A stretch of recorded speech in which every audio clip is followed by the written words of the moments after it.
Welcome to the Trustbound Podcast.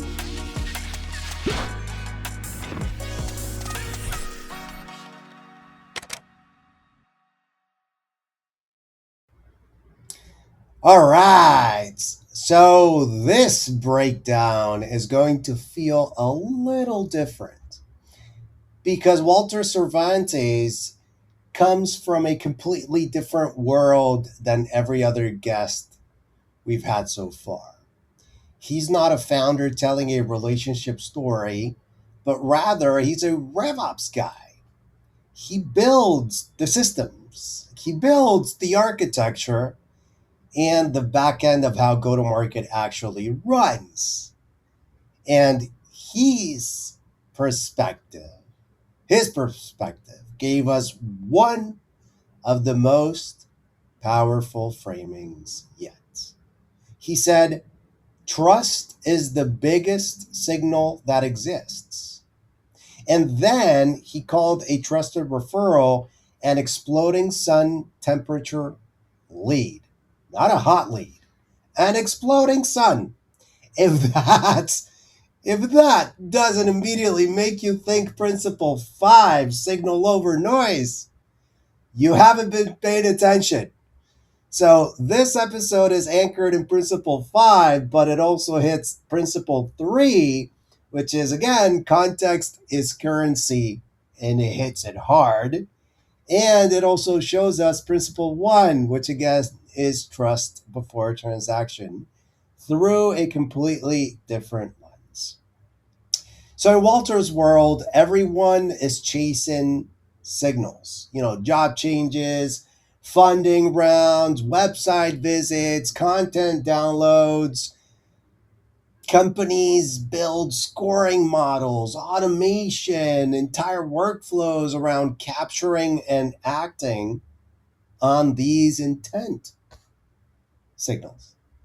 But Walter's point was that all of those signals combined don't come close to what happens when somebody you trust says, hey, like what happened with Guillermo and Tomas. Hey, Mauricio, talk to Tomas. Hey, Tomas, talk to Mauricio. Hey, so-and-so, talk to this person. Hey, here's an intro. When that happens, you skip absolutely everything. The entire top of the funnel disappears. Someone already put their reputation on the line for you. Then Walter connected it, he connected it to Latin America, to LATAM.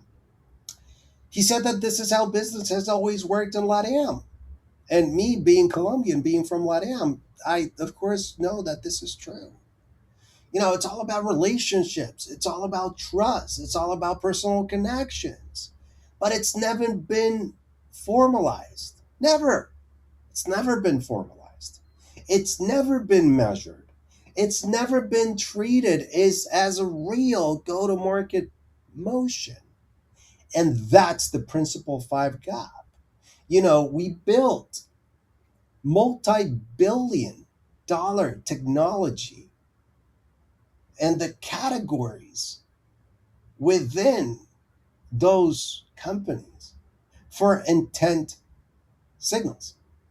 But the signal that converts 10 to 20 times better than anything else is a person you trust saying, hey, take the meeting. And that has zero infrastructure. Nothing captures it. And really nothing acts on it. That's what Trustbound in Itogai are designed to change. And regarding principle 3 now, context is currency, the part that's been bugging me all week is the handoff discussion because I've lived it so many times, not just as a rep, but as that leader. Walter described buying software that, he's the buyer, right? Having great relationships with those AEs, weeks, sometimes even months of genuine back and forth. Then the deal closes and he gets this bullshit, generic, automated email First name token, last name token. Hey, welcome, book your onboarding. Good luck. That email undid weeks or sometimes even months of trust building because what it communicated was the relationship you built was temporary. It was transactional. It was a vehicle to close the deal. And now you're unfortunately in the machine. So this is principle 3, but the negative of that principle. So what not to do. Context reset as trust destruction, not construction, destruction. Every handoff, BDR to AE, AE to CSM, AE to account manager, whatever you want to call it, even existing business to account manager, everyone is a trust cliff. Every one of them similar to the cliff in startups, the valley of death, where, if a company survives and, achieves product market fit, that's a probability, highest probability or higher probability that's going to survive as a company.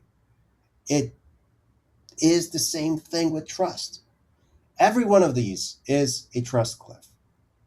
And most companies don't see the cost. It's absolutely invisible. The relationship just goes cold. That referral never, ever, ever happens. The upsell sometimes never even materializes. And nobody connects it back to the one email where context reset to 0. And Walter's fix was very, very practical. Use the data that you already have. Call recordings, transcripts, email context. Feed the real texture of the relationship into the handoff. Don't do checkboxes. Don't do only context. That's principle 3 in system 4. And Walter also gave us a beautiful reframe of principle 1. He described his best relationships as pause play. You don't talk every day. He's one of my great friends, one of my best friends. We don't talk every day. We haven't seen each other, we saw each other not too long ago, but, we live in different countries. We don't see each other every day. We don't see each other every month. Maybe every couple months. Sometimes, for him, in this case, maybe he sees somebody every few weeks. In my case, every few months. But when you reconnect, it's seamless. You pick up exactly where you left off. It's as if you had paused the relationship but paused, not the relationship, time. And then weeks, months go by. And it's as if just time hadn't passed, but the relationship was still there. This dude, he's been over to to over 40 weddings in 4 years. That's nuts. And his secret isn't constant communication. It's showing up when it matters, celebrating the wins, being there at the moments that count. And that's principle 1 from the maintenance side. You don't have to be in constant contact to maintain trust. You have to be genuine when you are in contact. And when the foundation is real, the gaps, which in this case is time, don't damage it. They just pause it. For Walter, look at your handoff processes. Look between teams. Look between roles. Does the process protect trust or reset it because something in the process eroded it? If it resets, that's where you're leaking, and focus on that. If this resonated, pay attention to where trust has already been doing the work for you. That's where momentum starts. Learn more at itoguide.com. See you next time. I'm Mauricio Suarez, and this is the Trustbound Podcast.